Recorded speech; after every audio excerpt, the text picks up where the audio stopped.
5 নম্বর পারা সূরা নিসার 78 নম্বর আয়াতে আল্লাহ পাক শোনাচ্ছে, তুমি যদি আকাশের দিকে চলে যাও, বিশাল একটা দুর্গ তৈরি করো, বিশাল একটা সেফ রুম তৈরি করো। আমাদের গাড়ি আর নেতাদের গাড়ির পার্থক্য আছে। এমএলএ, এমপি, প্রধানমন্ত্রী, মুখ্যমন্ত্রী, তাদের গাড়িটা কিন্তু বুলেট প্রুফ গাড়ি। কি গাড়ি বলেন? Bullet proof. আমার গাড়িতে গুলি করলে গাড়ি 2 সেকেন্ডে উড়ে যাবে, আপনার 4 চাকায় গুলি করলে ওমাল টিকবে না। কিন্তু মুখ্যমন্ত্রী, প্রধানমন্ত্রীর গাড়িতে গুলি করলে গাড়ির কোনো সমস্যা হবে না, কারণ গাড়িটা হলো বুলেট প্রুফ গাড়ি। কেন বুলেট প্রুফ গাড়ি? নেতার জীবনের দাম আছে, নেতা মরে গেলে সব শেষ, তাই বুলেট প্রুফ গাড়ি লাগবে। আল্লাহ পাক শুনিয়ে দিচ্ছে, তুমি যদি একটা বিশাল বড় রুম তৈরি করো, যে রুমটায় উপর থেকে বোম ফেললে ভিতরে ঢুকবে না, বাইরে থেকে AK-47 এ গুলি করলে রুমের ভিতর থেকে ভেদ হবে না, এই রুমের নাম হলো বুলেট প্রুফ রুম। কিন্তু আমি আল্লাহ বলছি, আইনামা তাকুনু ইদরিকুমুল মাউতু ওয়ালাউ কুনতুম ফি বুরুজিম মুশাইয়াদা। বুলেট প্রুফ রুম তৈরি করতে পারো গুলির হাত থেকে বাঁচানোর জন্য, কিন্তু আমার মালাকুল মউত আজরাইল কোন বুলেট প্রুফ ঘর ভেদ করে চলে যাবে, কারোর কথা শুনবে না। তাই যদি না হতো, ইন্দিরা গান্ধী, রাজীব গান্ধীকে বাঁচানো যেত, তাদের নিরাপত্তার অভাব ছিল না। মালাকুল মউত চলে আসলে বুলেট প্রুফ গাড়িতে কাজ। জোরে বলেন, আমাদের সঙ্গে দেখা করবে, তবে মালাকুল মউত আজরাইল যখন আসবে, আগে ফোনে SMS চলে আসবে, তুই রেডি হ, গোসল কর, আমি যাচ্ছি। এই তো নাকি কথা বলে না? আজরাইল আসার একদিন আগে ফোনে মেসেজ আসে তো? আরে হ্যাঁ না বলছেন না কেন? ফোনে মেসেজ আসে না, পঞ্চায়েত থেকে চিঠি আসে যে ভাই রেডি হ, দাড়ি রাখ, নামাজ পড়, টুপি পর, পাঞ্জাবি পর, দেনা পাওনা মিটিয়ে নে, বাপের কাছে ভাইয়ের কাছে ক্ষমা চা, বউয়ের দেনমোহরটা দিয়ে দে, জমি জায়গার কেলেঙ্কারি সব মীমাংসা করে নে, কে কত টাকা পাবে বুঝিয়ে দে, সামনে বৃহস্পতিবার সকাল 10টায় যাচ্ছি। মেসেজ আসে? জোরে বলো, আসবে না। যে কোনো মুহূর্তে কাছে চলে আসবে। ওহুয়াল কাহিরু ফাওকা ইবাদিহি ওয়া ইউরসিলু আলাইকুম হাফাজা হাত্তা ইদা জা আহাদাকুমুল মাউতু তাওয়াফাতুহু রুসুলুনা ওয়া হুম লা ইউফাররিতুন। 7 পারা সূরা আনআমের 61 নম্বর আয়াতে 5 নম্বর লাইনেতে কোরআন শুনিয়ে দিচ্ছে, ওয়া হুয়াল কাহিরু ফাওকা ইবাদিহি ওয়া হুয়াল কাহিরু ফাওকা ইবাদিহি। ও বান্দা, তুমি ক্ষমতা দেখাচ্ছ, পাওয়ার দেখাচ্ছ, নেতাগিরি দেখাচ্ছ, আমি আল্লাহ তোমার উপরে সবচাইতে বেশি ক্ষমতাবান। তোমার আয়ু যখন শেষ হয়ে আসবে, তোমার জীবনের প্রদীপটা যেদিন নিভে আসবে, তোমার হায়াতের শেষ দিন যখন ঘনিয়ে আসবে, তুমি ঘুমিয়ে আছো, তুমি বিছানায় আছো, তুমি কাজে আছো, তুমি ব্যস্ত আছো, এত ব্যস্ত 24 ঘন্টা সময় আল্লাহ দিয়েছে, তুমি 2 ঘন্টা সময় আমি আল্লাহ আমার জন্য দিতে পারো না। দিন আর রাত মিলিয়ে কত ঘন্টা? জোরে বলেন, 24 ঘন্টা। 2 ঘন্টা সারা দিনের মধ্যে গোসল করে কেটে গেল, সারা দিন 3 বার খেতে 2 ঘন্টা চলে গেল, তাহলে বাকি আছে কত ঘন্টা? 20 ঘন্টা। 6 ঘন্টা ঘুমালো, কত ঘন্টা বাকি আছে? 14 ঘন্টা। এবার 8 ঘন্টা ডিউটি করলো, 8 ঘন্টা ডিউটি করলো, এখনো বাকি আছে 8 থেকে 7 ঘন্টা, এখনো সময় বাকি আছে। এবার বান্দা ঘুমালো 6 ঘন্টা, এখনো হাতে বাকি আছে 4 ঘন্টা। এই 4 ঘন্টা সময় খাওয়া, ঘুম, গোসল, ইনকাম সব বাদ দিয়ে 3 থেকে 4 ঘন্টা সময় ফ্রি থাকে। একটা মানুষ দিনে 3 বার খেতে ধরুন 2 ঘন্টা সময় লাগলো, গোসলে 2 ঘন্টা সময় লাগলো, 6 ঘন্টা ঘুমালো, 8 ঘন্টা ডিউটি করলো, এখনো 4 ঘন্টা সময় সময় হাতে বাকি আছে যে আল্লাহ পাক এত সময় মূল্যবান দিল। এবার বলুন ফজর থেকে ইশা পর্যন্ত 5 বার নামাজ পড়তে মিনিমাম কতক্ষণ সময় লাগে? ফজরে 20 মিনিট, জোহরে 20 মিনিট, আসরে 10 মিনিট, মাগরিবে 20 মিনিট, কত হলো? 1 ঘন্টা 10 মিনিট। এশায় লাগলো আরো 20 মিনিট, তাহলে কত হলো? কথা বলেন, চুপচাপ বসে আছেন। কত হলো? 1.5 ঘন্টা হলো। ওযু করতে আরো আধ ঘন্টা লাগলো, কত হলো? 2 ঘন্টা। 24 ঘন্টার মধ্যে 8 ঘন্টা ডিউটি হলো, 6 ঘন্টা ঘুম হলো, 3 ঘন্টা খাওয়া হলো, 2 ঘন্টা গোসল হলো। সবকিছু হওয়ার পরে বান্দার 2 ঘন্টা সময় যারা মসজিদে দিতে পারলো না, আল্লাহর জন্য দিতে পারলো না, মরণের সময় মৌলবি চেপে কলেমা পড়াবে, ও কলেমা পার হবে না। কাদের মুখে কলেমা আসবে না, কাদের তওবা কবুল হবে না, বলবো। কোরআন শোনাচ্ছে ওয়ালাইসাতিত তাওবাতু লিল্লাযিনা ইয়ামালুনাস সাইয়্যাত হাত্তা ইযা হাযারা আহাদাহুমুল মাউতু ক্বালা ইন্নী তুবতুল আনা ওয়ালাল্লাযিনা ইয়ামুতুনা ওয়া হুম কুফফার উলাইকা আ'তাদনা লাহুম আযাবান আলীমা। সূরা নিসা 4 নম্বর পারা 4 নম্বর পারা 19 নম্বর পৃষ্ঠা 12 নম্বর লাইনের একদম 18 নম্বর আয়াত সূরা নিসা। আল্লাহ বলছেন ওয়ালাইসাতিত তাওবা, তার জন্য কোন তওবা আমি আল্লাহ কবুল করব না। ওই ব্যক্তির তওবা আমি আল্লাহ কখনো গ্রহণ করব না। কোন ব্যক্তির তওবা? ওয়ালাইসাতিত তাওবাতু লিল্লাযিনা ইয়ামালুনাস সাইয়্যাত, যারা বয়স দাড়ি পেকে গেছে, চুল পেকে গেছে, এখনো লটারির টিকিট কাটার নেশা ছাড়েনি, 60 বছর বয়স হয়ে গেছে, এখনো চায়ের দোকানে বসে বসে চা খায় আর মেয়েদের দিকে ইতিমের মতো তাকিয়ে আছে, এখনো মসজিদটা চিনতে পারলো না। 50 বছর বয়স হয়ে গেছে, এখনো জমি চাষ করে, কিন্তু মসজিদে নামাজের সময় হয় না। বাড়ির কাছে জলসা দিয়ে শালির হাত ধরে ঘরের মধ্যে এখনো ঘুরে দেখে আসুন, প্রত্যেকটা ঘরে 18, 20টা, 22, 25টা করে কুটুম এসেছে। তাদের আত্মীয় স্বজনের খেদমত করতে করতে, তাদের মেহমানদারি করতে করতে জলসা শেষ। এবার সবার শেষে দোয়া হচ্ছে, জলসা শেষে রব্বানা যালামনা, ছুটে এসে বলছে আখেরি মোনাজাতে শরীক হ।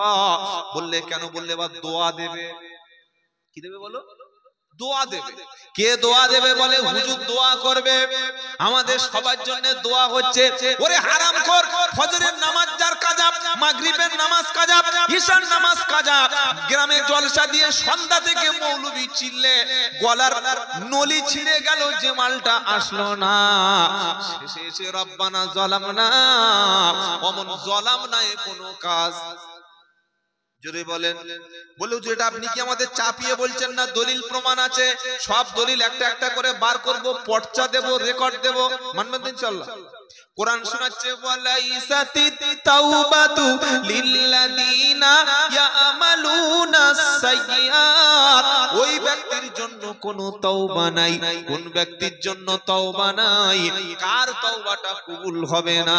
যে ব্যক্তি পাপের সঙ্গে ইনভলভ হয়েছিল, বেনামাজি, সুদ, ঘুষ, জেনা, ব্যভিচার, বড় বড় কঠিন পাপের সঙ্গে সারা জীবন যুক্ত ছিল যারা, আর মরণের ঘড়ঘড়া যখন চেপে গেছে, আহারে আর কথা বলতে পারে না, মালাকুল মউত চলে এসেছে, ওই রকম কঠিন সময় যে পর্যন্ত পাপ ছাড়তে পারলো না, পাপের রাস্তায় হাঁটতে হাঁটতে যার মরণটা চলে আসে, কোরআন শোনাচ্ছে হাত্তা ইদা হাদারা আহাদাকুমুল মাউত, পাপ করতে করতে, সুদ খেতে খেতে, জেনা ব্যভিচার করতে করতে, মদ পান করতে করতে, ওই ব্যক্তিকে আল্লাহ রাব্বুল আলামিন বলেন জান্নাত জান্নাতে যাবে না যারা মাতাল অবস্থায় নেশা অবস্থায় জীবনটা কাটিয়ে দিয়েছে।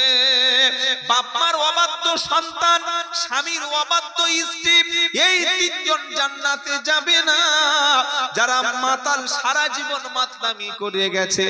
আর 2 নম্বর বাপ মার অবাধ্য সন্তান, 3 নম্বর স্বামীর অবাধ্য স্ত্রী যারা জান্নাতে তাদের যাওয়া হচ্ছে না।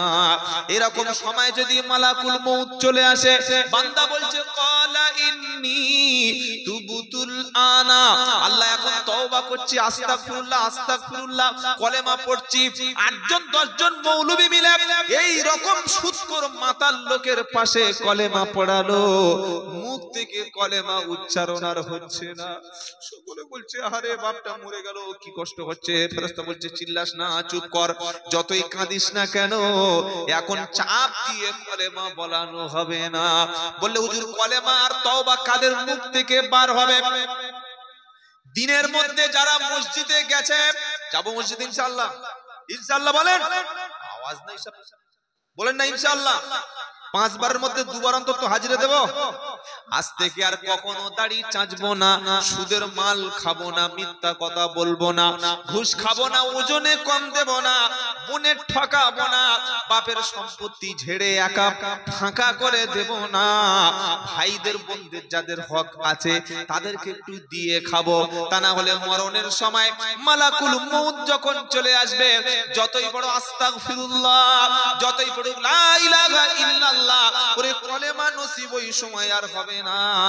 কারণ কলেমা নসিব হবে তাদের ঈমান নিয়ে মরবে যারা। আর ঈমানদারের মরণের সময় আল্লাহর ফেরেশতা এসে তাকে সালাম জানাবে। জোরে বলো সুবহানাল্লাহ। কোরআন শোনাচ্ছে আল্লাযীনা তাতাওয়াফাহুমুল মালাইকাতু তাইয়্যিবিন সালামুন আলাইকুম উদখুলুল জান্নাতা বিমা কুনতুম তা'মালুন। সূরা নাহাল 14 নম্বর পারা 10 নম্বর লাইন 32 নম্বর আয়াত। আল্লাহ পাক শোনাচ্ছে যাদের ঈমান আছে, যারা পবিত্র, যাদের পাক, নামাজিরা পাক না নাপাক তাড়াতাড়ি বলেন। নামাজিরা কি ভাই? নামাজিরা পাক, গোসল করে, ওযু করে, মিসওয়াক করে, পেশাব করে, পানি নেয়, সুদ খায় না, জিনা করে না, ব্যভিচার করে না, চুরি করে না, 2 নম্বরই করে না, চিটিংবাজি করে না, এরা ঈমানদার কোনদিন নাপাক থাকতে পারে না। কোরআন শোনাচ্ছে আল্লাযীনা তাতাওয়াফাহুমুল মালাইকাতু তাইয়্যিবিন,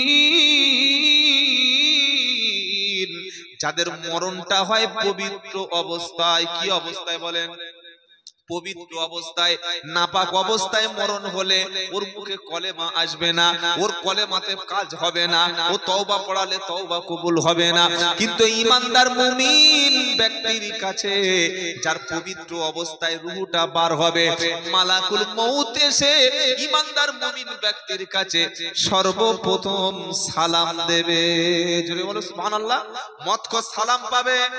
জোরে বলো। দুনিয়ায় মদ করে সালাম কেউ দেয়, দুনিয়ায় সুদ করে কেউ সালাম দেয়, দুনিয়ায় হারাম করে সালাম কেউ দেয়, কিন্তু আপনি নামাজ পড়েন, ঈমান আছে, পবিত্র অবস্থায় যদি এরকম কোন মুসলমান রাস্তা থেকে যায়, ছোট থেকে বড়, বাচ্চা থেকে ধেড়ো, সকলে কমপক্ষে সামনে দেখা হলে আসসালামু আলাইকুম, এটা অন্তত ঈমানদার মুমিনদেরকে বলে কি বলে না? বাবাজিরা, আল্লাহওয়ালা ভাইরা, কোরআন শুনিয়ে দিচ্ছে ঈমানদার মুমিন ব্যক্তি মরণের সময় ফেরেশতা এসে সালাম দেবে, সালামুন আলাইকুম উদখুলুল জান্নাতা বিমা কুনতুম তা'মালুন। ওরে বান্দা, দুনিয়াতে তুমি যে ভালো আমল করেছিলে, ঈমান ছিল, নামাজ ছিল, আমি আল্লাহ, আল্লাহর পক্ষ থেকে ফেরেশতা এসে তোমাকে সালাম জানাচ্ছি, আল্লাহর পক্ষ থেকে শান্তি বর্ষণ হোক। আর তুমি যে আমল করেছিলে, এই আমলের কারণে তুমি চলো আল্লাহর জান্নাতে। জোরে বলুন না সুবহানাল্লাহ। শুধু সালাম দেবে না, ঈমানদার ব্যক্তির রূহটা যখন পার হতে যাবে, ওই সময় আল্লাহর ফেরেশতা ঈমানদার ব্যক্তিকে জান্নাতের সুসংবাদ শোনাবে। নারায়ে তাকবীর। বললে হুজুর ঈমানদারের জান্নাতের সুসংবাদ শোনাবে কে বলেছে বলো? কোরআন শোনাচ্ছে ইন্নাল্লাযীনা ক্বালু রাব্বুনাল্লাহু সুম্মা ইসতাকামু তাতানাজ্জালু আলাইহিমুল মালাইকা আল্লা তাখাফু ওয়ালা তাহজানু আবশিরু বিল জান্নাতিল্লাতী কুনতুম তুআদুন নাহনু আউলিয়াউকুম ফিল হায়াতিদ দুনিয়া ওয়া ফিল আখিরাহ। সূরা হামিম সাজদা 24 নম্বর পারা 19 নম্বর পৃষ্ঠা 3 নম্বর লাইনে 30 নম্বর আয়াত। আল্লাহ পাক শোনাচ্ছে ইন্নাল্লাযীনা ক্বালু রাব্বুনাল্লাহ, যারা বলে আল্লাহ আমাদের রব। আমাদের রব কে? আমাদের রব কে? আল্লাহ আমার রব, ওই রবই আমার সব। আল্লাহ আমার রব, ওই রবই আমার সব। যারা বলে ইন্নাল্লাযীনা ক্বালু রাব্বুনাল্লাহ, যারা বলে আল্লাহ আমাদের রব, আমরা বলি না বলি না? কথা মনে হচ্ছে বুঝতে পারছেন কার সামনে বক্তব্য করছি। একবার লোডশেডিং, একবার এই ঝামেলা। কথা আমাদের রবকে বলেন, এটা বলতে এত সময় লাগে? আমি যে বক্তব্যটা করছি এটা যদি আপনাদের বোঝাতে না পারি তোমার টাকা দিয়ে তো বেকার, আর আমার বক্তব্য করে বেকার। খালি বাবারা হয় না, কোনো লাভ নাই। এখন জলসা মানে সুদ দিতে হবে। জলসা মানে কি? বেতাল সুদ। যে মালের গলা নাই ও বক্তা না। বড় শাইখুল হাদিস, বড় কিতাবি আলেম, বিশাল বড় পণ্ডিত, কণ্ঠ নাই, ভালো হাসাতে পারে না, গজল গাইতে পারে না, ওর দাওয়াত নাই। দাওয়াত আছে? জোরে বলেন। মাদ্রাসায় পড়েনি, মক্তবে পড়েনি, কোরআন সহি না, হাদিস জানে না, বক্তব্যের মধ্যে কোরআন নাই, দিনের আলোচনা নাই, ইসলাহার কোনো বক্তব্য নাই, মুসলিম সমাজকে কিভাবে ভালো পথে আনবে, মানুষকে ঐক্যের বার্তা দেবে, এসব চিন্তা ভাবনা নাই। উঠেই প্রথমে সুর ধরলো একটা কানে হাত দিয়ে, বাঘের ঘটনা, সাপের ঘটনা, বোতল ফাটানোর ঘটনা, কোথায় একটা কেরামতি, কোথায় একটা পেপারের ঘটনা। ওই বলতে বলতে 10টা বেজে গেছে, বক্তা নিয়ে এসো, আমার এখান থেকে যেতে হবে, সে মসলন্দপুর যাবো, ওখানে 11টায় টাইম রয়েছে, বক্তা নিয়ে এসো। কমিটির ছেলেরা বললে কি ব্যাপার হুজুর, আপনাকে তো 10:30 পর্যন্ত টাইম। না, চলবে না, আমার আরেকটা জলসা আছে। এই হচ্ছে বর্তমান জলসার অবস্থা। তো আমি চিল্লে গলা ফাটিয়ে বলবো আর আপনারা ওই মরার মতো দিলা পাবে না। আমি বোঝাতে পারছি কিনা এটা আগে আপনাকে জানতে হবে। আমাদের রবকে আল্লাহ। রব কাকে বলে? যিনি পালন করনেওয়ালা, যিনি পালন কর্তা, যিনি লালন কর্তা, যিনি সৃষ্টি করে ছেড়ে দেন না, সৃষ্টি করার পরে মানুষের প্রয়োজন চাহিদাটা মেটায়, যিনি রব হলেন তিনি। মানুষের বাচ্চা কথা বলতে সময় লাগে 2 থেকে 2.5 বছর। মানুষের বাচ্চা উঠে হেঁটে চলতে সময় লাগে 1.5 থেকে 2 বছর। নাকি বাচ্চা ওই হাঁটা শুরু করে? কি বাচ্চা ওই হাঁটে? তো 2-2.5 বছর সময় লাগে না? কিন্তু গরুর বাচ্চা প্রথমে হলো মায়ের পেট থেকে, হলো একবার এদিকে পড়লো, একবার ওদিকে পড়লো, এবার 3-4 ঘন্টা পরে আস্তে আস্তে উঠে দাঁড়ালো। দাঁড়ায় কি দাঁড়ায় না? মায়ের বাচ্চা, মা যদি দুধ না দেয় কেঁদে মরে যাবে, খাওয়া পাবে না। কিন্তু গরুর বাচ্চার কে দুধ খাওয়াবে? ছাগলের বাচ্চার কে দুধ পান করাবে? কুকুরের বাচ্চার কে ধরে ধরে পান করাবে? গরুর বাচ্চার কে দুধ খাওয়াবে? গাধার ঘোড়ার বাচ্চার কে দুধ খাওয়াবে? আল্লাহ গরুর বাচ্চা বলছে, হয়েছিস তুই দুনিয়ায়, তোর নার্সিং হোম চিকিৎসা কেউ নাই, মানুষ তোকে ধরে ধরে দুধ খাওয়াবে না। তুই মুখটা নিয়ে তোর মায়ের পিছনের পায়ের নিচে দেখবি 4টে দুধের স্টক আছে, আছে না? ওটাকে বলে বাঁট। কি ভাই আপনাদের উত্তর 24 পরগনায় কি বলে? গরুর দুধের। একটু আমার সঙ্গে কথা বলছে, ওই জায়গাটা ফাঁকা রাখছেন না? ওখানে কি কবর টবর কারো দেবেন নাকি? ওখানে মাজার হবে? ভিজে সামনে আসুন, এই তো সামনে জায়গা আছে, চলে আসুন। কি সর্বনাশ, পাছা নাকি ভিজে যাচ্ছে। সুবহানাল্লাহ সুবহানাল্লাহ। এই বাবাজিরা, আল্লাহ ভাইরা, গরুর যখন বাচ্চা হলো, আল্লাহ বললে তুই মুখটা নিয়ে পিছনের দিকে যা, তোর মায়ের গলা, মায়ের গরুর পাট রয়েছে 4টে, ওখানে প্রথমে দুধ টানলে হবে না, দুবার ধাক্কা মারবি কোত কোত করে। শুনছেন আপনারা? রব কাকে বলে? দুবার যখন গরু এসে মায়ের বাঁটে ধাক্কা মারলো, তৃতীয় ধাক্কায় অটোমেটিক দুধটা মুখে ভরে গেল। এই জ্ঞানটা দিয়েছেন যিনি, রব হলেন তিনি। নারায়ে তাকবীর। মানুষের বাচ্চার সাঁতার শিখতে 6 থেকে 7 বছর সময় লাগে, কিন্তু যখন হাঁসের বাচ্চা হবে, কে ধরে ওকে সাঁতার শেখাবে? আল্লাহ বলছে, হাঁসের বাচ্চা, আমি তোর বিবেক দিয়েছি, বুদ্ধি দিয়েছি, একটু পরে তুই পানিতে নেমে পড়বি, পিছনের পাটা হাঁসের জুড়ে দিয়েছি, মুরগির পা হাঁসের পা আলাদা, মুরগির একটা থেকে আরেকটা পা পর্যন্ত মাঝখানে চামড়াটা কাটা আছে, কিন্তু হাঁসের পায়ের মাঝখানে আল্লাহ চামড়া দিয়ে ভালো একটা কভার পরিয়ে দিয়েছে। ও যখন পানিতে নামবে, পা যখন পিছনে সরাবে, সাঁতার অটোমেটিক শিখিয়ে দেবে। হাঁসের বাচ্চাকে পৃথিবীর কোন মানুষ সাঁতার শেখায় না। হাঁসের বাচ্চাকে সাঁতার শিখিয়ে পানির মধ্যে ছেড়ে দিলে হাঁস সাঁতার কেটে দিব্যি ভেসে আছে। এটা শিখিয়েছেন যিনি, রব হলেন, জোরে বলেন, রব হলেন তিনি। তাই কোরআন শোনাচ্ছে রব কাকে বলে? রব্বুনাল্লাযী আতা কুল্লা শাইইন খালাকাহু সুম্মা হাদা। রব হলেন তিনি, মানুষ সৃষ্টি করেছেন যিনি, সৃষ্টি করার পরে মানুষের প্রয়োজন মিটিয়েছেন যিনি, রব হলেন তিনি। মানুষের দেখতে সুন্দর তখন হবে যখন মাথায় তার চুল থাকবে। আমার আল্লাহ বলছে, মাথায় আমি চুল দিলাম, কিন্তু গোটা দেহে আমি চুল দেব না। আচ্ছা, চিল্লা চিল্লি ছাড়া এটা বলা যায় না? এই বাবা, খুব ভিজে যদি হয় ওটা আরেকটা পেতে দিন। আর আমি আপনার একটা পরামর্শ দিচ্ছি, একটু শুনে রাখুন। আপনারা অনেক খরচ করেছেন জলসায়, দেখতে পাচ্ছি প্রচুর খরচ হয়ে গেছে। এই জলসায় লোক না বসার বেশ কয়েকটা কারণ আছে, বলবো। 1 নম্বর কারণ হলো, আমি সে প্রথমেই বলেছি, ওটা আর বলে সময় নষ্ট করবো না, একে 10-15 মিনিট সময় আউট হয়ে গেছে। জলসায় না লোক আসার প্রধান কারণ হচ্ছে যে ব্যাপক হারে একটা দোকান লাগিয়ে মেলা করে দেওয়া। এটা বন্ধ না করলে জলসায় লোক হবে না। 2 নম্বর হলো যে জলসায় বসার যে সিস্টেম বা আসনগুলো, একটু যদি চেয়ারের ব্যবস্থা আমরা করতে পারি তাহলে মানুষ একটু বসে। কেন এই কথাটা বলছি, আপনাদের অপমান করছি না। বেশিরভাগ সভাগুলিতে এখন ওই ত্রিপল চটপট বিছিয়ে দেওয়া হয়। এবার সব মানুষ তো আর সমান নয়।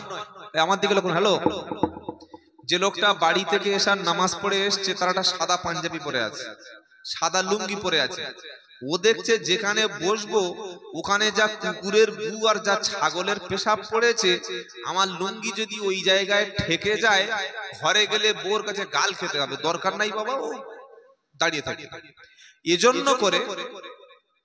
এজন্য করে জলসার মজলিস এত খরচ করেছেন, খালি 100, 200, 300 একটু চেয়ার, হয়তো আর 1000, 2-3 টাকা বেশি যাবে, একটু চেয়ার ব্যবস্থা করে দেবেন, দেখবেন মানুষ একটু বসতে পারবে। কথা মনে থাকবে ইনশাআল্লাহ, একটু ব্যবস্থা করবে। আচ্ছা, একটু চুপ করুন, তাকবীর দিন দেখি, নারায়ে তাকবীর। এত ডিস্টার্ব করলে আজকে আর জলসা হবে না, কালকে হবে। আরে বাবা, আওয়াজ করবেন না, আওয়াজ করবেন না। বাবাজিরা, আল্লাহ ভাই, রব কাকে বলে? কে রব? আল্লাহকে কেন আমরা আলহামদুলিল্লাহি রাব্বিল আলামিন বলি? রব হলেন তিনি যিনি মানুষ সৃষ্টি করেছেন, সৃষ্টি করার পরে মানুষের প্রয়োজনের চাহিদাটা মিটিয়েছেন যিনি, রব হলেন তিনি। সুবহানাল্লাহ বলুন। আল্লাহ বলছেন, ওয়াফি আনফুসিকুম আফালা তুবসিরুন।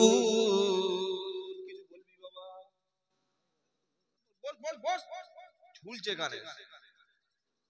কোরআন শোনাচ্ছে, ওয়াফি আনফুসিকুম আফালা তুবসিরুন। ও বান্দা, তুমি তোমার নিজের দিকে তাকাও, আমি আল্লাহকে চিনতে পেরে যাবে। সুবহানাল্লাহ বলে।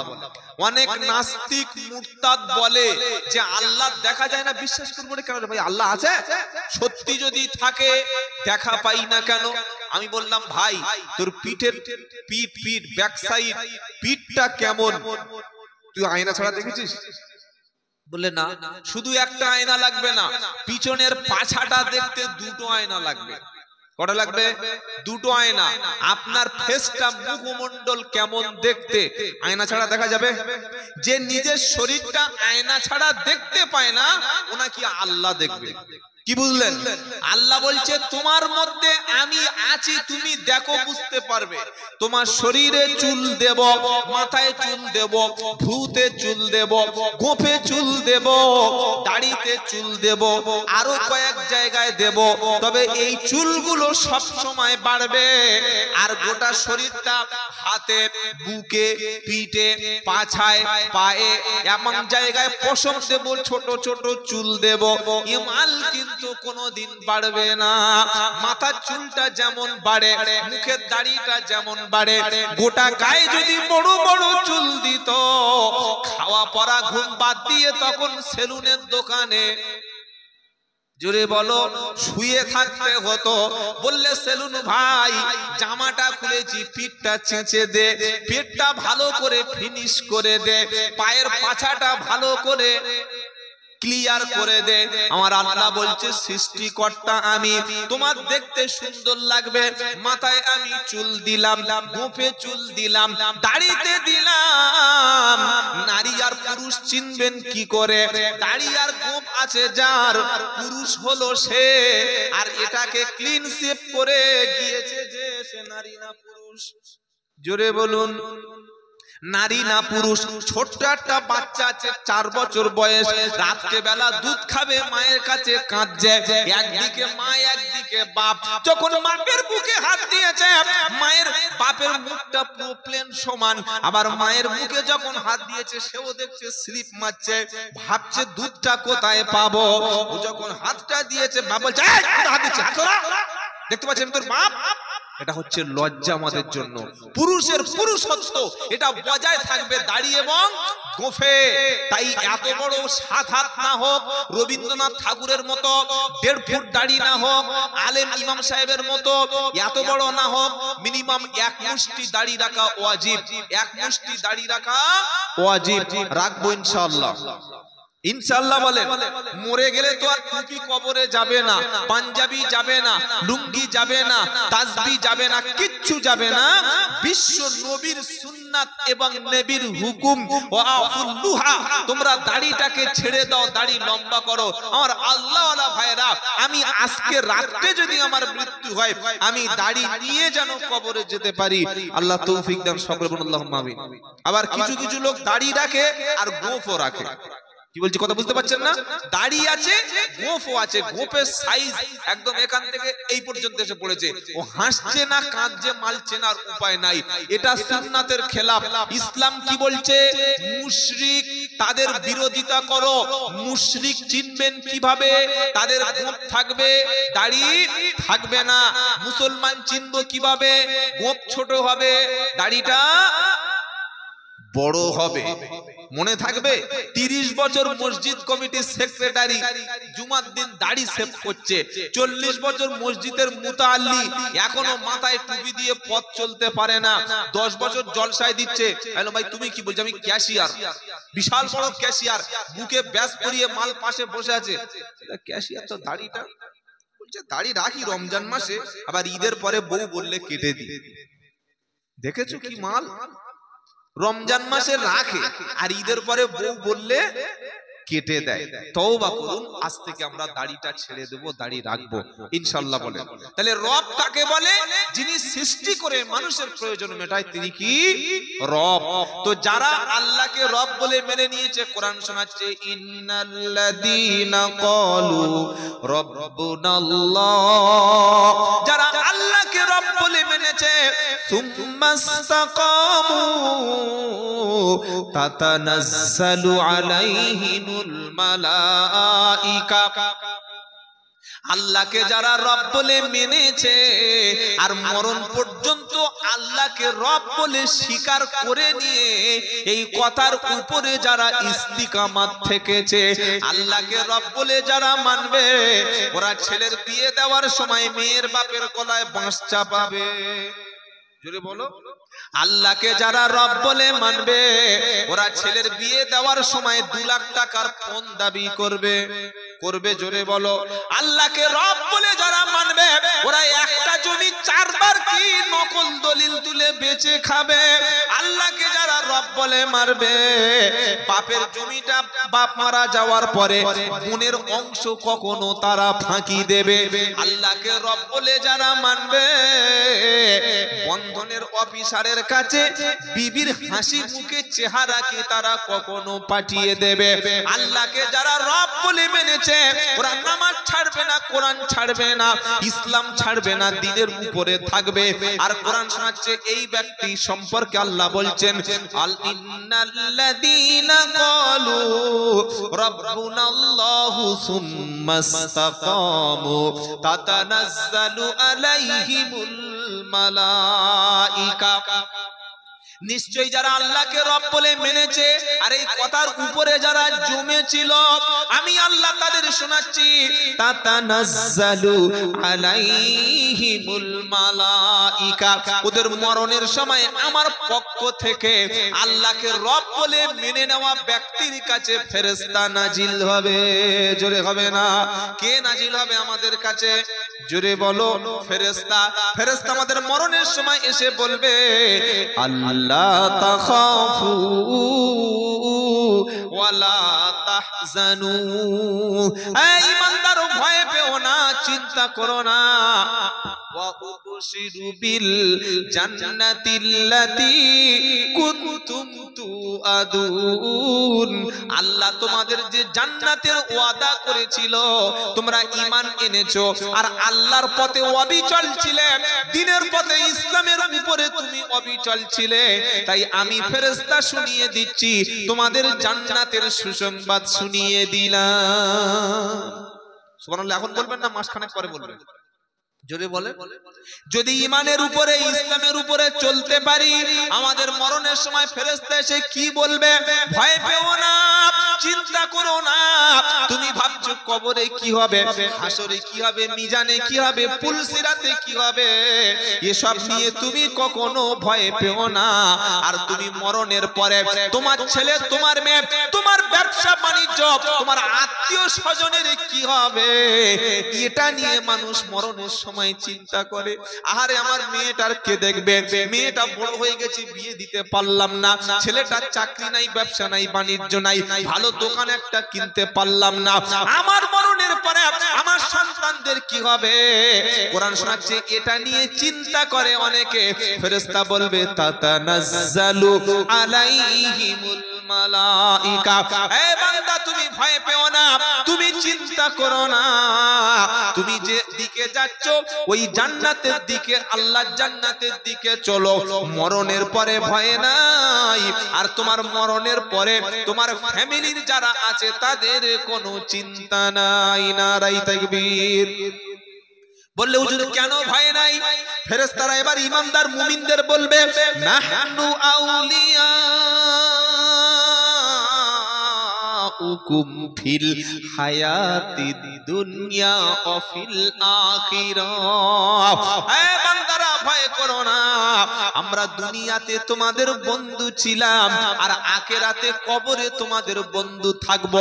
যেদিন হাসরের ময়দান থেকে তুমি উঠবে, হাসরের ময়দান থেকে পুলসিরাত পার করাবো, জাহান্নামের পুলসিরাতটা পার করে সব জায়গায় তোমার সাথী হব। যতক্ষণ তুমি জান্নাতি না হবে, আমরা ফেরেশতারা তোমাদের সাথী হব। জোরে বলো সুবহানাল্লাহ। যদি ফেরেশতাদের সাথী করতে চাই, তাহলে নামাজি ঈমানদারের সঙ্গে সাথী হব ইনশাআল্লাহ। বলেন, কারণ কোরআন শোনাচ্ছে, ইয়া আইয়ুহাল্লাযীনা আমানুত্তাকুল্লাহা ওয়া কুনু মা'আস সাদিকিন। সূরা তাওবা 11 নম্বর পারা 5 নম্বর পৃষ্ঠা 5 নম্বর লাইন 119 নম্বর আয়াত, ইয়া আইয়ুহাল্লাযীনা আমানু তাকুল্লাহা ওয়া কুনু মা'আস সাদিকিন। হে ঈমানদারেরা, আল্লাহকে ভয় করো আর সৎ ব্যক্তিদের সাথে থাকো, নেককার ব্যক্তিদের সাথে থাকো। কাকে চা খাওয়াবো, কার পিছনে ঘুরবো, কার সঙ্গে সম্পর্ক রাখবো, কাকে আমি বন্ধু বলে মেনে নেব, আমি কার সঙ্গে সময় দেব, কার সঙ্গে আড্ডা মারবো, আমার মেয়েটা কোন ছেলের সঙ্গে বিয়ে দেব, কে আমার আত্মার আত্মীয় হবে, কে আমার বন্ধু হবে। কোরআন শুনিয়ে দিয়েছে আমানুত্তাকুল্লাহা ওয়া কুনু মা'আস সাদিকিন। ও ঈমানদারেরা, আল্লাহকে ভয় করো আর নেককার ব্যক্তিদের সাথে তুমি চলতে থাকো। চলবো ইনশাআল্লাহ। জোরে বলেন। মেয়ের বিয়ে দেব কার সাথে? ৬০০০ টাকা মাইনে পায় মসজিদের ইমাম, চাঁদের মতো চেহারা, তাহাজ্জুদ কাজা করে না, বাড়িতে সেলাইয়ের মেশিন আছে, ছোট্ট একটা দোকান আছে। মেয়ের বাপ ফুল নামাজি, ডবল হাজি, ছেলে দেখে পছন্দ, ছবি দেখে পছন্দ। ঘটক যখন বলেছে ছেলে মসজিদের ইমাম সাহেব, বাড়িতে সেলাইয়ের মেশিন আছে, মাস গেলে ১০-১২ হাজার টাকা মাইনে পায়, বললেন চলবে না। বললে কেন?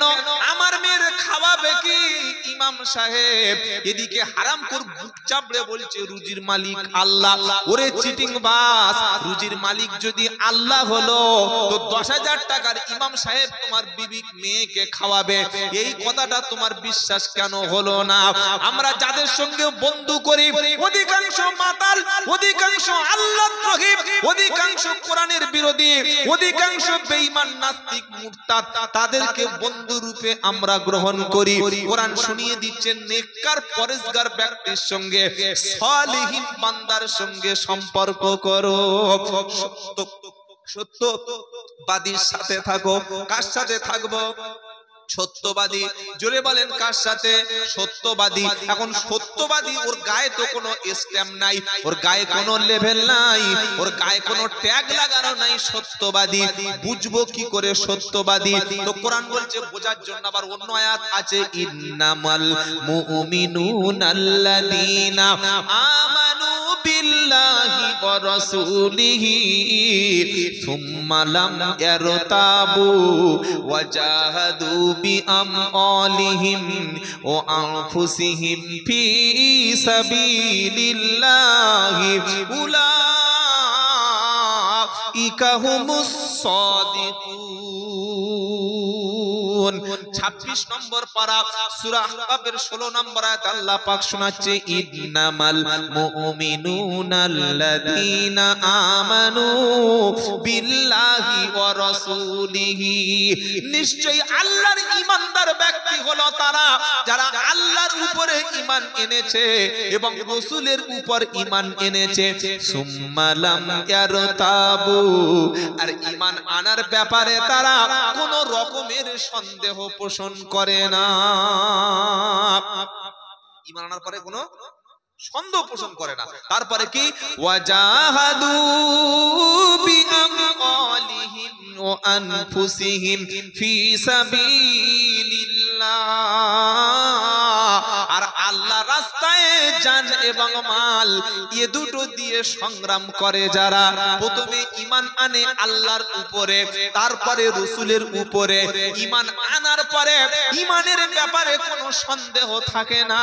আর ৩ নম্বর হলো জান এবং মাল এ দুটি আল্লাহ রাস্তায় দিয়ে সংগ্রাম করে যারা।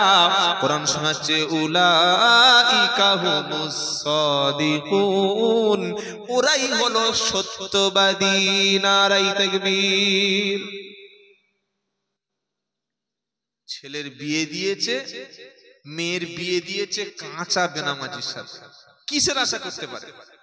এখন আগে বেনামাজি ছিল, এখন মাল খায়, মদখোর। মেয়ের মারছে, ইমাম সাহেবের কাছে রাতে এসে বলছে হুজুর ঠিক করে দাও। কি ঠিক করবে? বললে মেয়েটার জন্য একটা তাবিজ দাও। বলুন তো ভাই, কোন মাতালকে মাতলামি ছাড়ানোর জন্য তাবিজে কাজ হবে বলে মনে হচ্ছে? ও তাবিজটা দেওয়ার দরকার ছিল বাচ্চা বয়সে, যেদিন ছোট ছিল সেদিন কোরআন ওকে পড়ানোর দরকার ছিল, কোরআন বোঝানোর দরকার ছিল, কোরআনের মক্তবে পাঠানোর দরকার ছিল। তাহলে তো আর মালখোর হতো না, তাহলে তো আর বেনামাজি হতো না, তাহলে তো আর বদ্দিন হতো না। সেদিন ওকে কোরআন থেকে, মক্তব থেকে, দিন থেকে, ইসলাম থেকে দূরে সরে রাখা হলো। এখন মদখোর রাত্রেবেলা মাল খেয়ে এসে মেয়ের উপরে রাত্রে অত্যাচার করে। মেয়ে ফোন করে বলছে, ও আব্বা আমার মেরে দেবে বলছে, নিয়ে যাও না। বললে মা তুই রাত্রেবেলা পালিয়ে চলে আয়, থানায় আসার সময় একটা কমপ্লেন করে আয়। কমপ্লেন করে বাড়ি চলে আসলো। এবার ছুটে এসছে, হুজুর তাবিজ দেবে? তাবিজ কানে কানে বলছে, তাবিজ হবে? কিসের তাবিজ? বলছে মালখোরের তাবিজ, আমার মেয়েটা যেন সংসার করতে পারে সেই তাবিজ দাও। কোন ইমাম সাহেব যদি মালখোরের তাবিজ দিয়ে মদখোর ছাড়ানো যেত, তাহলে আমরা ইমামরা, আলেমরা আগে মসজিদ আর মাদ্রাসা কমিটির সেক্রেটারিকে তাবিজ করে বশ করিয়ে নিতাম। কারণ সবচাইতে কম বেতন ইমাম সাহেবরা পায়। কি বলছি কথা বুঝতে পারছেন না? সবচাইতে কম পয়সা, কম বেতন ইমামদের দেওয়া হয়। তাবিজে যদি কারোর বশ করে নেওয়া যেত, আগে মসজিদ কমিটির সেক্রেটারি আর ক্যাশিয়ার দুটো মালকে বশ করিয়ে নিয়ে ৮,০০০-এর মাইনেটা ১০,০০০, ৬,০০০ টাকা দেয় বলে মনে হয়। ৮,০০০ দেয় নাকি? বক্তার ২০,০০০ টাকা দেবে, ২ ঘন্টার ঠকবাজ গলাবাজ মালকে ৩০,০০০ টাকা দেবে। আবার ৪০,০০০-এর বক্তা আছে, ৫০,০০০-এর বক্তা আছে, ৬০,০০০-এর বক্তা আছে, ৮০,০০০-এর বক্তা আছে। নাম বলবো? বলতে পারি কিন্তু বলবো না, এই মিডিয়ার আবার কথা হাইলাইট করে ফেলে দেবে। ৫০, ৬০,০০০, ৭০,০০০ টাকার বক্তা পশ্চিম বাংলায় আছে, ২০,০০০ টাকা দিয়ে গুনে দিচ্ছে। আগে টাকা পুরো ফোন পে করে দিতে হবে, পরে বক্তা জলসা করবে। এরা নাকি নায়েবে রসুল, এরা নাকি আওলাদে রসুল, এরা নাকি দিনের প্রচারক। কারা? পুরো টাকাটা ফোন পে পাঠিয়ে দাও, পরে গিয়ে তোমাকে সার্ভিস দেব। কি সার্ভিস দেব? দিনের প্রচার করব। কিন্তু ইমামের টাকা মাস শেষ হয়ে গেলে ৪ দিন ৫ দিন কোনো খবর নাই। আমি আব্দুল্লাহ জুবায়ের বলছি, ৩০, ৪০, ৫০,০০০ টাকার বক্তা এনে, ২৮,০০০ টাকার বক্তা এনে, ৬০,০০০ টাকার পীর সাহেব এনে, ৭০,০০০ টাকার আওলাদে রসুল এনে সমাজের পরিবর্তন হবে না। কেন হবে না? কারণ ওই পীর সাহেব, ওই বক্তা সাহেব, ওই আলেম সাহেব ৩০, ৪০, ৫০, ৬০,০০০, ৮০,০০০ টাকা যারা টাকা ছাড়া আসছে না, phone pay payment, UPI payment না করলে আপনার দাওয়াতকে রিজেক্ট করছে। ওর উদ্দেশ্য হচ্ছে মাল কামানো। কিছু ঠিক বলছি তো? উদ্দেশ্য কি বলেন? জোরে বলেন। বলে যে আপনি নেবেন না, নেব, যেটা দেবেন সেটা নেব। কথা মনে থাকবে ইনশাআল্লাহ। ওর উদ্দেশ্য তো মাল কামানো। মাথায় টুপি হবে, মুখে দাড়ি হবে, পাঞ্জাবি হবে, নামের আগে আওলাদ লেখা থাকবে, নামের আগে আন্তর্জাতিক মুফাসসির লেখা থাকবে। কিন্তু এগুলো সমাজের আই ওয়াশ, সমাজকে ধোঁকা দেওয়ার ধান্দা। কবি বলছেন, এ হাল তেরা জাল হ্যায়, मकसद तेरा माल है कि आजब तेरा चाल है, लाखों को अंधा कर दिया। কথা বুঝে এসেছে বাবাজি? ये हाल तेरा चाल है, मकसद तेरा माल है। টাকা বেশি দিলে তখন ২০০০ টাকা দোয়াটা ২০ মিনিট, আর ৫০ টাকা আল্লাহুম্মা আমিন শেষ হয়ে গেল। ৩০০০ টাকা দিলে দোয়া আরো লম্বা হবে। যত মুরিদ ভক্ত যার যত বেশি নজরানা দেবে, তার মাথায় হাত আর মুসাফাটা তার বাড়বে। কিন্তু হাক্কানি পীরেরা, হাক্কানি ওলিরা যারা আমাদের দেশে দিন প্রচারের জন্য এসেছিল, টাকা, অর্থ, সম্পদ, সম্মান, ডিগ্রি, মাল এগুলোর পিছনে তারা ছুটতেন না। তাদের উদ্দেশ্য ছিল আল্লাহর জমিনে দিন প্রচারের জন্য আমরা জীবন দিয়ে দেব। দিয়েছেন, সম্মান আল্লাহ তাদের দিয়েছেন। আব্দুল কাদের জিলানী রহমাতুল্লাহ আলাইহি, খাজা মঈনুদ্দিন চিশতি রহমাতুল্লাহ আলাইহি, নিজামউদ্দিন আউলিয়া রহমাতুল্লাহ আলাইহি, আশরাফ আলী থানভী রহমাতুল্লাহ আলাইহি, বুশরাত আল্লামা রুহুল আমিন রহমাতুল্লাহ আলাইহি, মুজাদ্দিদ জামান আবু বকর সিদ্দিক রহমাতুল্লাহ আলাইহি, সুফি ফতে আলী ওয়াইসি হুজুর রহমাতুল্লাহ আলাইহি। কি ভাই ঠিক বলছি না ভুল বলছি? টাকার পিছনে ছড়ে নাই। এখন এমনও বক্তা আছে টাকা ফোন পে করে তুলে নিয়ে আর ফোন তুলছে না। একই চিটিং বাস। আমি দিনাজপুরে গেলাম, 400 কিলোমিটার রাস্তা আমার বাড়ি থেকে, প্রায় 12 ঘন্টা রাস্তা। গিয়ে বললে হুজুর এই বক্তাটার ফোন নাম্বার আছে, আপনি এর চেনেন? এখন আমি তার সঙ্গে সম্পর্ক আছে সেই বক্তার সাথে, আমি বলতে পারছি না যে চিনি না। ভাই চিনি, কিন্তু অনেকদিন হলো আর মানে ঘুরিয়ে যেতে হচ্ছে, খুব একটা যোগাযোগ নাই। কেন বললে 30,000 টাকা নিয়ে মালটা আমাদের জলসায় আসে নাই, খুঁজি পেলে ওকে হাদিয়া দেব। কথা বুঝতে পারছেন? তাহলে এই যে সমাজে আইওয়াস করছি, বললে কেরাম বক্তা, বললে বিশাল বড় বক্তা। কত বড়? 8 ফুট 10 ফুট হবে নাকি? বললে না, সাইজ ঠিক আছে, কিন্তু মালটার ভালো চাহিদা আছে না। ভাই কবি বলে দিয়েছে, এ হাল তেরা জাল হ্যায়, मकसद तेरा माल है कि आज तेरा चाल है लाखों को अंधा कर दिया। এই যে জামা টুপি দাড়ি পাঞ্জাবি জুব্বা বিশাল মূর্তি ধারণ করে এসেছে তাকবীর দিতে দিতে, এগুলো হচ্ছে জাল, এগুলো মানুষের আই ওয়াশ করা। আসল উদ্দেশ্য কি? মাল কামানো। তাই ইমামের বেতন বাড়িয়ে দিন, যোগ্য ইমাম মসজিদে রাখুন, যোগ্য মুয়াজ্জিন সাহেব মসজিদে রাখুন। একটা ইমাম দিয়ে যদি আপনার মহল্লার সব বাচ্চাদের, সব ছেলেদের, সব মেয়েদের কোরআন শিক্ষা একজনের দ্বারায় যদি অসম্ভব হয়, প্রয়োজনে আরেকটা ইমাম আরেকটা আলেম মসজিদে রাখুন। মাসে 20,000 টাকা মসজিদে ইমামের পিছনে খরচ করলে দুটো আলেম পাওয়া যাবে।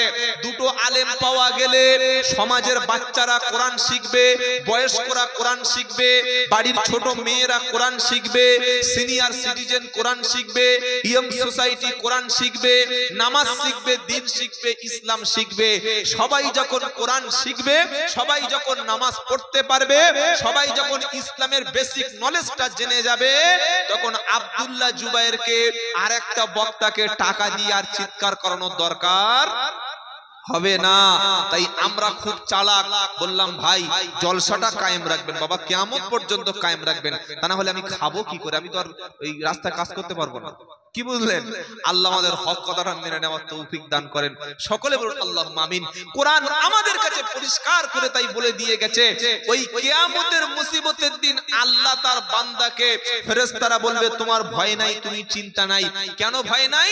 তুমি দ্বীনের উপরে, ঈমানের উপরে, ইসলামের উপরে মজবুত ছিলে, অটল ছিলে। জোরে বলুন সুবহানাল্লাহ।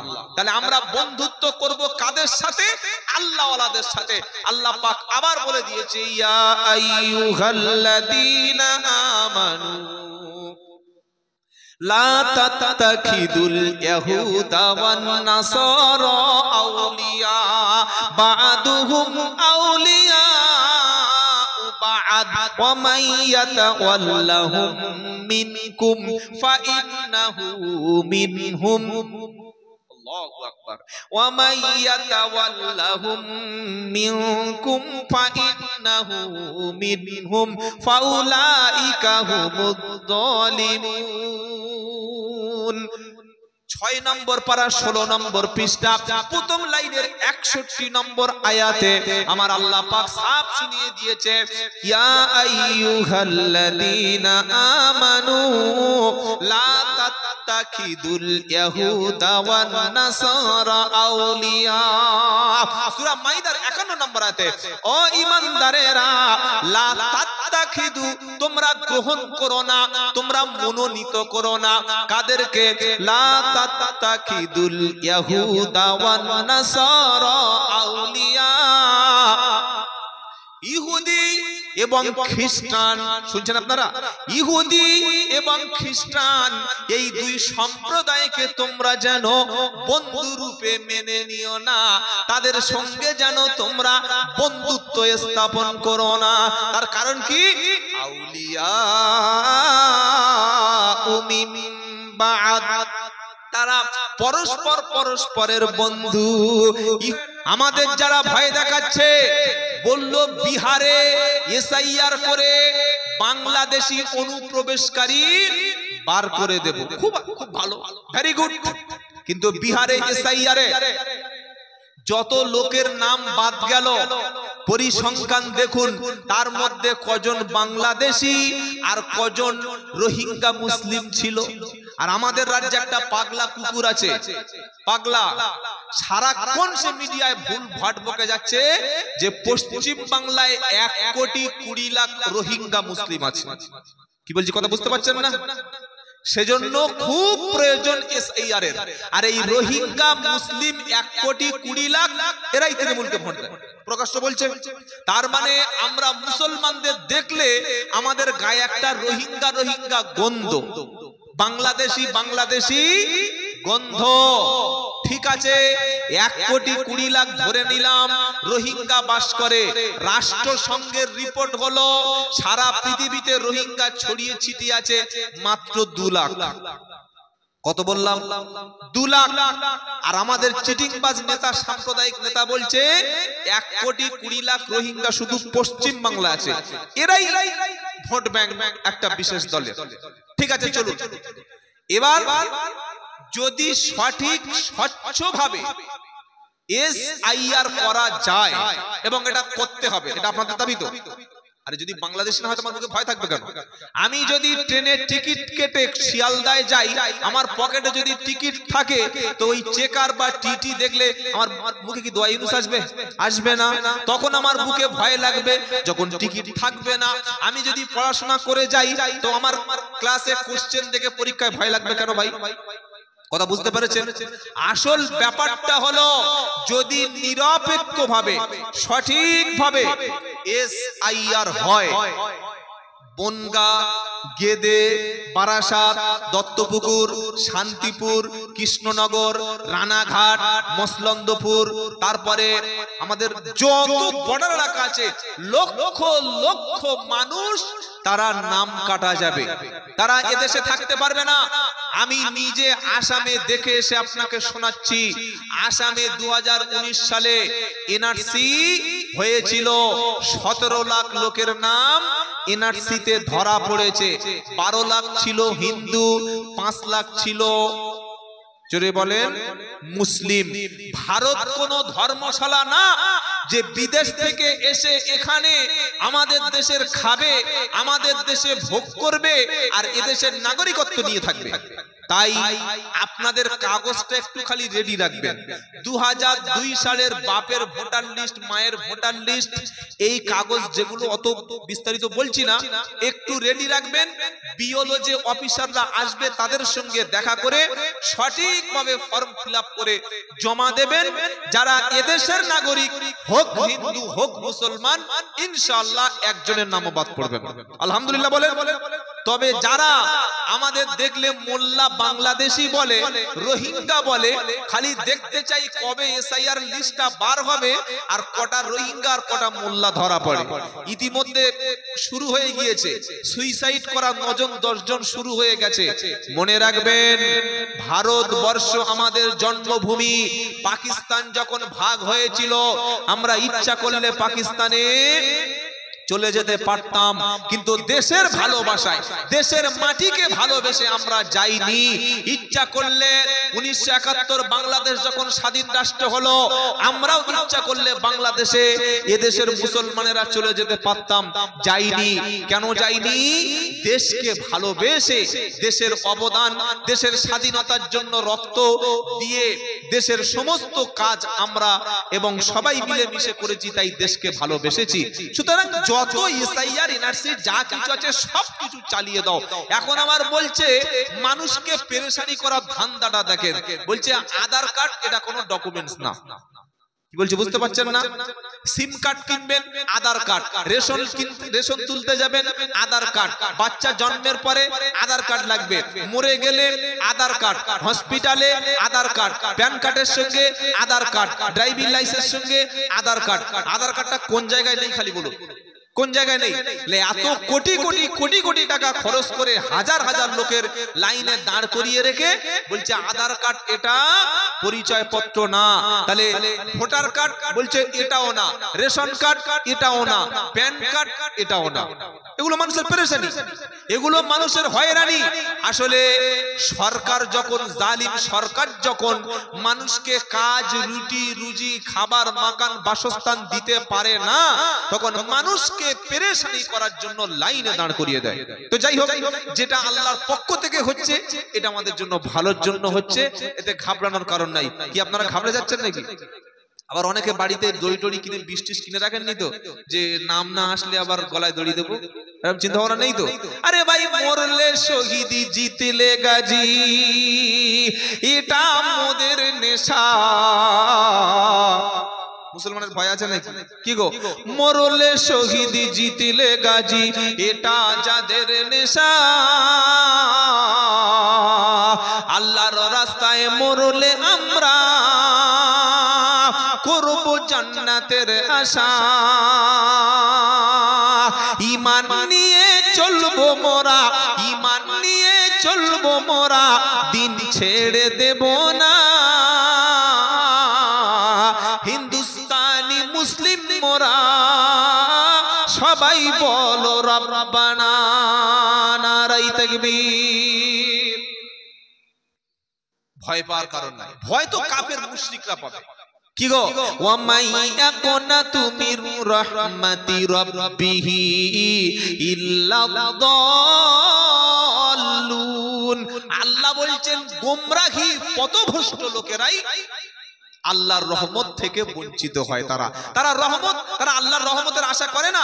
গোমরাহী পথভ্রষ্ট লোকেরাই হতাশ হয়। আর মুমিন ব্যক্তি, মাইয়াত্তাকিল্লাহ ইয়াজআল লাহু মাখরাজা ওয়া ইয়ারযুকু মিন হাইসু লা ইয়াহতাসিব। সূরা তালাক 28 পারা, সূরা তালাকের 3 নম্বর আয়াতে আল্লাহ বলছেন, যে ব্যক্তি আল্লাহকে ভয় করবে, ও যদি বিপদে পড়ে যায়, আমি আল্লাহ এমন ভাবে বিপদ থেকে বার করে আনবো, আর ওর যদি ক্ষুধার কষ্ট হয়, এমন ভাবে রুজি পৌঁছে দেব, ও কখনো কল্পনা করতে পারবে না। নারায়ে তাকবীর। ইমানদারদের জয়ী করবেন কে? আল্লাহ। ওয়াদা আল্লাহর, ওয়ালা তাহিনু ওয়ালা তাহজানু ওয়া আনতুমুল আলাউনা ইন কুনতুম মুমিনিন। সূরা আল ইমরানের 139 নম্বর আয়াত। আল্লাহ বলছে, তুমি চিন্তা করো না, তুমি টেনশন করো না, তোমরা হতাশ হয়ো না। যদি তুমি মুমিন হও, আমি আল্লাহ তোমাকে জয়ী করব। নারায়ে তাকবীর। এদেশের নাগরিক হোক হিন্দু কিংবা মুসলমান, ঘাবড়ানোর কারণ নাই। ঘাবড়ে যায় কারা? মুনাফিক যারা, ঈমান দুর্বল যাদের, তারা টেনশন করে। ঈমানদার লোকের ধারণা যে আমি যদি আল্লাহ রাস্তায় জীবন দিতে পারি, আমি শাহাদাতের মর্যাদা লাভ করব। ওয়ালা তাকুলু লিমাই ইকতালু ফি সাবিলিল্লাহি আমওয়াত বাল আহয়াউ ওয়ালাকিন লা তাশউরুন। সূরা বাকারার 153 নম্বর আয়াতে আল্লাহ পাক শোনাচ্ছে, তাদেরকে তোমরা মরা বলো না, তারা মরে গেছে এ কথা বলো না। আমার রাস্তায় জান দিয়েছে, মাল দিয়েছে যারা, যারা আমার রাস্তায় শহীদ হয়েছে, আমার রাস্তায় নিহত হয়েছে যারা, তোমরা তাদের মরা বলো না, বরং তারা জীবিত, তোমরা এটা জানো না। শহীদরা কিন্তু মরে। জোরে বলো, শহীদরা কিন্তু মরে না। দ্বীনের জন্য, ইসলামের জন্য, কোরআনের জন্য, মাদ্রাসার জন্য, দেশের জন্য, ঈমান রক্ষা করার জন্য যদি জীবন দেয়, মরে না, সে জীবিত। শুধু জীবিত না, আল্লাহর পক্ষ থেকে তারা রুজি পায়। বলে এটা আবার নতুন গল্প, কোথায় এমন কথা পাওয়া যায়? কোরআন শোনাচ্ছে, ওয়ালা তাহসাবান্নাল্লাযীনা কুতিলু ফি সাবিলিল্লাহি আমওয়াতা বাল আহয়াউন ইনদা রাব্বিহিম ইরযাকুন। চতুর্থ পারা 12 নম্বর পৃষ্ঠা 5 নম্বর লাইনের 167 নম্বর আয়াতে কোরআন শোনাচ্ছে ওয়ালা তাহসাবান্নাল্লাযীনা কুতিলু ফি সাবিলিল্লাহি আমওয়াতা। হে মুসলমানেরা, আমার রাস্তায় যারা জীবন দিয়েছে তোমরা তারা মরে গেছে এমন কথা কখনো বলো না, বরং তারা জীবিত। শুধু জীবিত না, আমার পক্ষ থেকে তারা রুজি পায়। নারায়ে তাকবীর। টাইফয়েডে, জ্বরে, ম্যালেরিয়া, ডেঙ্গুতে, ক্যান্সারে, ব্রেন স্ট্রোকে বিছানায় পেশাব পায়খানা করে মরার চাইতে দিনের জন্য, ঈমানের জন্য, ইসলামের জন্য, কোরআনের জন্য, দেশের জন্য, সবকিছু ঈমান রক্ষা করার জন্য যদি জীবন দিতে পারি, ওরে বোকা, ওটা মরা না, ওটার নাম হলো শহীদ। আর মরার পরে বিনা হিসাবে জান্নাত।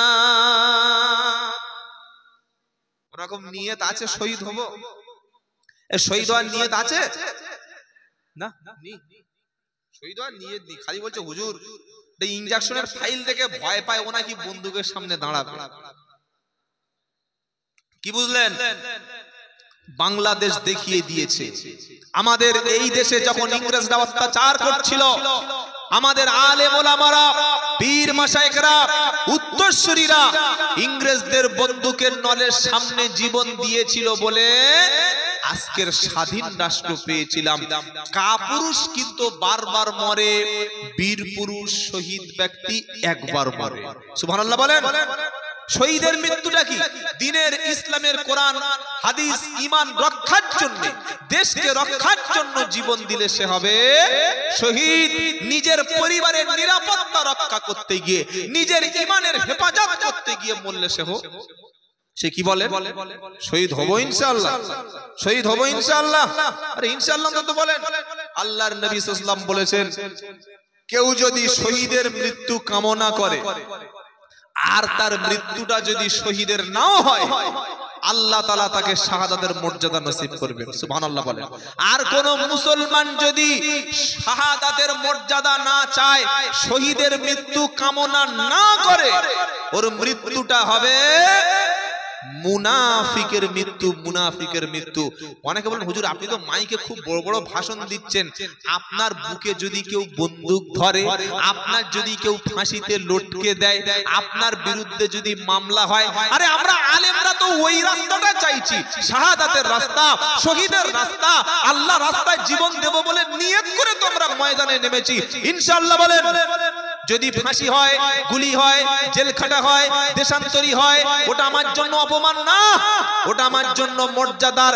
কারণ শহীদের মৃত্যু পিঁপড়ের কাটার যন্ত্রণার চাইতে বেশি কিছু নয়। সুবহানাল্লাহ বলবেন না? দেশের অনেক আলেম ওলামাকে দেশ ছাড়তে হয়েছে। আল্লাহর নবী সাল্লাল্লাহু আলাইহি ওয়াসাল্লামের মতো মহামানুষ পৃথিবীতে ছিল না, আসবে না, হবেও না। আল্লাহর নবীকে দেশ ছাড়তে হয়েছে না হয় নাই? 350 কিলোমিটার দূরে মক্কা থেকে মদিনা, 350 কিলোমিটার দূরে বাকি জীবন কাটাতে হয়েছে। ইমাম বুখারীকে দেশ ছাড়তে হয়েছে, ইমাম নাসাইকে অত্যাচার করা হয়েছে, ইমাম আবু হানিফা রাহমাতুল্লাহকে জেলখানায় মরতে হয়েছে, ইমাম হাম্বল রাহমাতুল্লাহকে তারা মেরেছে, ইমাম মালিককে তারা অত্যাচার করেছে। শুধু তাই নয় ভাই, আজকের ভারতবর্ষের জমিনে একজন বিশ্ববিখ্যাত মানের দায়ী ছিল, কোরআনের দায়ী ছিল, যার নাম হচ্ছে ডক্টর জাকির নায়েক সাহেব। নাম শুনেছেন হয়তো। তার মাসআলার সঙ্গে আমাদের সব মাসআলা মেলে না, কিন্তু আমরা পাইকারি ভাবে তাকে ইহুদি খ্রিস্টানদের দালাল বলতে পারবো না। কিছু ভণ্ড প্রতারক যারা নামধারী, তারা বলে ডাক্তার জাকির নায়েক হলো ইহুদি খ্রিস্টানদের দালাল। আমি বললাম ভাই, আমি যদি ইহুদি খ্রিস্টানদের দালাল হই, তাহলে আমার কথা শুনে ইহুদি খ্রিস্টান ধর্মের লোক বাড়বে না আমার কথা শুনে লোক ইসলাম কবুল করবে? কথা বুঝতে পারছেন না? আমি যদি খ্রিস্টানদের দালাল হই, তাহলে আমার কথা শুনে ইসলাম লোক কবুল করবে না খ্রিস্টান ধর্ম কবুল করবে? খ্রিস্টান ধর্ম। অথচ ডক্টর জাকির নায়েক হয়তো তিনি কোনো প্রাতিষ্ঠানিক শিক্ষা নেননি, তার হয়তো হাফেজ মাওলানা ডিগ্রি নাই, কিন্তু ইসলামের বিরুদ্ধে যারাই কলম ছুটতে চেয়েছে, কোরআনের মধ্যে যারা ভুল প্রমাণ করতে চেয়েছে, 20 বছর সারা পৃথিবীর অসংখ্য রাষ্ট্রে ভ্রমণ করে মানুষের চোখে আঙ্গুল দিয়ে বীরের মতো সাহসিকতার সঙ্গে এবং প্রত্যেকটা রেফারেন্স সহকারে তিনি বিশ্বের জমিনে ইসলাম নির্ভুল, কোরআন নির্ভুল, মানবতার ধর্ম হিসেবে সারাটি জীবন তিনি প্রচার করে গেছেন। বলেন আলহামদুলিল্লাহ। তার ভক্তরা কিন্তু কেউ মূর্খ না, ইললিটারেট না, কেউ অশিক্ষিত গুটখাখোর মাতাল না। তার বক্তব্য শোনার জন্য কোয়ালিটি কোয়ান্টিটি লাগে। আমি বলছি না যে ডাক্তার জাকির নায়েক যা বলছে সব ঠিক, প্রত্যেকটা মানুষের মধ্যে ভুল আছে। আমরা কথা বললে আমাদের ভুল হয় না, আলেম ওলামাদের কথা ভুল হয় না, কম বেশি সবার ভুল হয়। কিন্তু একটা মানুষ তাকে কাফের বলে দিয়েছে, বাংলাদেশের কিছু পীর সাহেব আর আমাদের দেশের কিছু ভণ্ড বেদাতি গুটখাখোর বেদাতি, তারা এক সময় বলতো জাকির নায়েক কাফের। শুনেন আপনারা, বললো কাফের, ও কাফের। কেন কাফের? বললে টাই পরে, টাই পরলে যদি কাফের হয় তাহলে আপনার ছেলেটা কেজি স্কুলে টাই পরে যাচ্ছে, ওর ঈমান আছে? ডাক্তার জাকির নায়েক প্যান্ট পরে তাই কাফের, শার্ট পরে, খ্রিস্টানদের পোশাক পরে। বলুন তো ভাই, আমরা যে পাঞ্জাবি পরি এটা কার পোশাক? বিশ্ব নবীর পোশাক। এই পোশাক কিন্তু আবু জাহেল পরতো, এটা জানেন? আবু জাহেল পাঞ্জাবি পরতো, আবু জাহেলও টুপি পরতো, আবু জাহেলও পাগড়ি দিত, তার দাড়ি ছিল। কিন্তু জোরে বলে, মিলেমিশে চলুন, সম্প্রীতি বজায় রাখুন, ভ্রাতৃত্ব বজায় রাখুন। অমুসলিম বিপদে পড়লে টাকা দিন। তাদের মেয়ের বিয়েতে দাওয়াত করেছে, আপনি খেতে যান, মাংস খাবেন না, কি আছে? তাদের বাড়িতে বিপদ হয়েছে, আপনি সাহায্য করুন। তাদের বাড়িতে জল পড়ছে, পানি পড়ছে, টাকা দিয়ে তাদের ত্রিপল কিনে দিন। তাদের মেয়ের বিয়ে হতে পারছে না, আপনি টাকা দিন। তারা কষ্টে পড়েছে, আপনি সাহায্য করুন। কিন্তু দ্বীনের ক্ষেত্রে, ঈমানের ক্ষেত্রে, ইসলামের ক্ষেত্রে তাদের সঙ্গে আমাদের সম্পর্ক ঈমানের ক্ষেত্রে থাকবে না। মনে থাকবে ইনশাআল্লাহ। এটা আল্লাহ তার রাসূলকে বলে দিচ্ছেন কি, কুল ওয়ালান তারদা আনকাল ইয়াহুদু ওয়ালান নাসারা হাত্তা তাত্তাবিয়া মিল্লাতাহুম কুল ইন্নাল হুদা কুল ইন্না হুদাল্লাহি হুয়াল হুদা ওয়ালা ইন ইত্তাবাআতা আহওয়াহুম বা'দাল্লাযী জাআকা মিনাল ইলম মা লাকা মিনাল্লাহি মিন ওয়ালিয়্যিন ওয়ালা নাসীর। প্রথম নম্বর পারা 17 নম্বর পৃষ্ঠায় 1 নম্বর লাইন 120 নম্বর আয়াত। আল্লাহ পাক তার রাসূলকে বলছে, ও আমার প্রিয় রাসূল, ওয়ালান তারদা আনকাল ইয়াহুদু ওয়ালান নাসারা। ও আমার প্রিয় রাসূল, তুমি ইহুদি এবং খ্রিস্টানদেরকে, ওয়ালান তারদা আনকাল ইয়াহুদু ওয়ালান নাসারা, ইহুদি এবং খ্রিস্টানেরা নবী তোমার উপরে কখনো সন্তুষ্ট হবে না। কথা শুনতে পাচ্ছেন? কথা বুঝে আসছে কি বাবা? আল্লাহ পাক তার হাবিবকে শোনাচ্ছে, হাবিব ওয়ালান তারদা আনকাল ইয়াহুদু ওয়ালান নাসারা। ও আমার হাবিব, ইহুদি এবং খ্রিস্টানেরা কখনো তোমার উপরে সন্তুষ্ট হবে না, কখনো তাদের তুমি সন্তুষ্ট তোমার উপরে পাবে না। কতক্ষণ পর্যন্ত? হাত্তা তাত্তাবিআ মিল্লাতাহুম। ও আমার নবী, যতক্ষণ তুমি ইহুদিদের ধর্ম, খ্রিস্টানদের ধর্ম, তাদের ধর্মীয় আচার আচরণ, তাদের কালচার, তাদের সভ্যতা, তাদের সংস্কৃতি, তাদের ধর্মীয় মতবাদ যতক্ষণ নবী তুমি মেনে না নেবে, ইহুদি এবং খ্রিস্টানেরা তোমার উপরে কখনো সন্তুষ্ট থাকবে না। যতই তুমি বলো সম্প্রীতি, ও আমার নবী, ইহুদি এবং খ্রিস্টানেরা কখনো তোমার উপরে তারা সন্তুষ্ট থাকবে না যতক্ষণ তাদের ধর্মটা তুমি গ্রহণ না করছো। তবে আমি আল্লাহ তোমাকে শুনিয়ে দিচ্ছি, কুল ইন্না হুদাল্লাহি হুয়াল হুদা। ও আমার প্রিয় নবী, আমি আল্লাহ তোমাকে একটা সঠিক সরল হেদায়েতের রাস্তা বলে দিয়েছি। ওই হেদায়েতের রাস্তার নাম হলো ইসলাম। জোরে বলেন, জোরে বলেন সুবহানাল্লাহ। ওয়ালা ইনিত্তাবাতা আহওয়াহুম বাদাল্লাযী জাআকা মিনাল ইলম। ওয়া আমার নবী, হেদায়েতের রাস্তা, কোরআনের রাস্তা, দ্বীনের রাস্তা, ইসলামের রাস্তা সবকিছু ক্লিয়ার হয়ে যাওয়ার পরে এরপরেও যদি তুমি ইহুদি খ্রিস্টানদের কথা মতো চলো, তাদের মতো পোশাক পরো, তাদের মতো খাদ্য খাও, তাদের মতো ব্যবসা করো, তাদের মতো চাকরি করো, তাদের অনুসরণ অনুকরণ করো, ওয়ালা ইনিত্তাবাআতা আহওয়াআহুম বা'দাল্লাযী জাআকা মিনাল ইলম, ও আমার নবী, আল্লাহর পক্ষ থেকে ইলম এসে যাওয়ার পরে, কোরআন এসে যাওয়ার পরে, হেদায়েত এসে যাওয়ার পরে যদি তুমি তাদের অনুসরণ করো, আল্লাহর পক্ষ থেকে তোমার জন্য কোনো সাহায্যকারী থাকবে না। দাড়ি, টুপি, পাঞ্জাবি, মেসওয়াক, বোরকা, হিজাব এগুলো মুসলমানের ভালো লাগে না। অমুসলিম খ্রিস্টান ইহুদিদের কালচারটা খুব ভালো লাগে। তাই কবি বলেছে, চাল চলনে মুশরিকি তুমি, ব্যবহার খ্রিস্টান। চাল চলনে মুশরিকি তুমি, ব্যবহার খ্রিস্টান। তোমার দেখে ইহুদিরা তারা করে লজ্জা জ্ঞান। মুসলমানের ছেলেদের নাম দেখুন, এমন নাম মুসলিমের কোনো পরিচয় নাই, এমন চেহারা, সালাম নাই। আরে নামাজ পড়েন না পড়েন, আপনি সালাম দেবেন না? আশ্চর্য ব্যাপার। মুসলমানের ছেলে মেয়ের মধ্যে দিনের কোনো আজকের বুঝ নাই। দিন থেকে, ইসলাম থেকে আমাদের যুব সমাজ দূরে সরে যাচ্ছে। তাই আপনি গার্জিয়ান, অভিভাবক হিসাবে আপনার প্রধানতম দায়িত্ব হচ্ছে আপনার মরণের পরে আপনার বাড়ির মধ্যে ছেলে এবং মেয়ের মধ্যে নামাজ থাকবে কিনা, কোরআন থাকবে কিনা, দিন থাকবে কিনা, ইসলামের চর্চা হবে কিনা, এটা যদি বেঁচে থাকা অবস্থায় করে যেতে না পারেন, মরণের পরে ঠকতে হবে। সেদিন আফসোস করে আর কোনো লাভ হবে না। শুধু তাই নয়, মুসলমান ঘরের মেয়েগুলি এরা যখন হাই স্কুলে পড়ে, প্রাইমারিতে পড়ে, কলেজে যখন পড়ে, তখন মোটামুটি ঠিক থাকে। হাই স্কুল থেকে কলেজে গেল, কলেজ থেকে ইউনিভার্সিটি গেল, তখন আর মুসলমান ছেলের পছন্দ হয় না।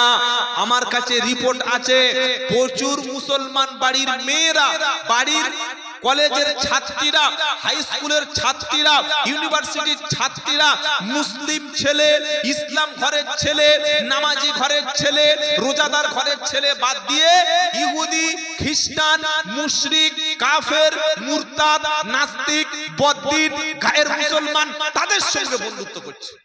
কি বলছি কথা বুঝতে পারছেন না? অমুসলিম ছেলের সঙ্গে ফ্রেন্ডশিপ, অমুসলিম ছেলের সঙ্গে দেখা করতে যায়, তাদের বাইকে ঘুরতে যায়, তাদের সঙ্গে সময় কাটায়, কলেজে পার্কে গিয়ে তাদের সঙ্গে গল্প করে। বাপ মা জানে, বাপ মা শুনেছে, চুপচাপ ছেলে মেয়েরা একটু গল্প করছে, কি সমস্যা আছে, কি সমস্যা আছে? কিন্তু পরবর্তীকালে আপনারা নিশ্চয়ই দেখেছেন, 4 থেকে 5 দিন আগে উত্তর প্রদেশের একজন নেতা সে বলে দিচ্ছে, বিশাল একটা ধর্মীয় সভায় ঘৃণা ছড়াচ্ছে, হিংসা ছড়াচ্ছে। কি বলছে? বলছে, ও আমার ভাইয়েরা, তাদের ধর্মের নেতা সে বলছে, যদি তোমরা 10টা মুসলিম ঘরের মেয়েকে বিয়ে করে এনে আমাদের ধর্মে আনতে পারো, তোমাদের মোটা টাকা পুরস্কার দেওয়া হবে, চাকরি দেওয়া হবে। আপনি নিশ্চয়ই পড়েছেন, কি দেওয়া হবে? চাকরি দেওয়া হবে। আর আমরা বাপেরা, ভাইয়েরা, মুসলমানেরা বলছে, আমার মেয়ে তো কলেজে যাচ্ছে, হ্যাঁ, আমার মেয়ে ইউনিভার্সিটি যাচ্ছে, আমার মেয়ে উচ্চ শিক্ষা গ্রহণ করছে। আরে কলেজে যাচ্ছে যাক, ইউনিভার্সিটি যাচ্ছে যাক, হাই স্কুলে যাচ্ছে যাক, তোমার মেয়ে মুশরিক, ইহুদি, গায়ের মুসলিমের সঙ্গে একই বেডরুমে যাচ্ছে, একই হোটেলে রাত কাটাচ্ছে, একই সঙ্গে ঘুরতে যাচ্ছে, একই পার্কে বসে গল্প করছে, তার সঙ্গে ঘন্টার পর ঘন্টা ফোনে কথা বলছে, মেসেঞ্জারে তার সঙ্গে চ্যাটিং হচ্ছে, তার সঙ্গে রাত্রেবেলা ফোনে কথা বলছে। তুমি হুঁশ নাই? তুমি দেখতে পাচ্ছ না? তুমি সচেতন হচ্ছ না? যেদিন তোমার মেয়েটাকে নিয়ে কাফের, মুশরিক, বেঈমান, বদ্দিন, ইহুদি, খ্রিস্টানেরা মুশরিক বানিয়ে যখন হারাম রক্ত তোমার মেয়ের পেটে আসবে, আওলাদ যখন হারাম তৈরি হবে, হারামির বাচ্চা যখন তোমার মেয়ের পেটে আসবে, সেদিন আফসোস করে আর কোনো লাভ হবে না। কথা মনে থাকবে ইনশাআল্লাহ। তাই কোরআন সাফ শুনিয়ে দিচ্ছে, ওয়ালা তানকিহুল মুশরিকাতি হাত্তা ইউমিননা। 2 নম্বর পারা 14 নম্বর পৃষ্ঠা 6 নম্বর লাইন 221 নম্বর আয়াত। আল্লাহ বলছে, ততক্ষণ পর্যন্ত তুমি কোন মুশরিক গায়ের মুসলিমকে বিয়ে করো না, মহিলাকে যতক্ষণ সে ঈমান গ্রহণ না করে। ওয়ালা তুনকিহুল মুশরিকিনা হাত্তা ইউমিনু, আর ততক্ষণ পর্যন্ত কোন মুসলিম গায়র মুসলিম মুশরিক ছেলেকে বিয়ে করো না যতক্ষণ সে ঈমান না আনে। আমি আব্দুল্লাহ জুবায়ের আপনাকে বলছি, যদি আপনার মেয়ে আপনার কথা না শুনে কলেজে ইউনিভার্সিটিতে পড়তে গিয়ে মুশরিক মুরতাদ নাস্তিক গায়র মুসলিমের সঙ্গে প্রেমালাপ করে ঝামেলায় জড়িয়ে পড়ে, হয় আপনি পড়াশোনা বন্ধ করে ওই শিক্ষা প্রতিষ্ঠানে ভর্তি করুন যেখানে শুধু girls college, girls high school, girls institute, girls মানে শিক্ষক দিয়ে পড়াশোনা হয়, সেই জায়গা ভর্তি করুন। আর যদি দেখতে পান আপনার মেয়ে মুশরিকদের সঙ্গে নাস্তিক বেঈমানদের সাথে গায়র মুসলিমের সঙ্গে চলে যাচ্ছে, তাহলে আপনি ফিরিয়ে আনুন। আনবো ইনশাআল্লাহ, আনবো ইনশাআল্লাহ। আর মুসলমানরা এখন সবাই চিন্তিত কি হবে, এসআইআর হবে। আহা, ভয়ে ঢুকে গেছে। এই পর্যন্ত পশ্চিম বাংলায় 10 জন সুইসাইড করেছে। কজন বললাম? 10 জন। কিসের লেগে? এসআইআর এর ভয়ে। আরে ভাই, আমরা তো বাংলাদেশি প্রোডাক্ট না। কি আপনাদের মধ্যে বাংলাদেশি কেউ আছে নাকি? আরে হ্যাঁ বানা একটা বলুন। হ্যাঁ বললে তবে তো বুঝবো যে আপনি ইন্ডিয়ান মাল। বাংলাদেশি হলে তো মুখ ছোট হয়ে যাবে। কি বুঝলেন?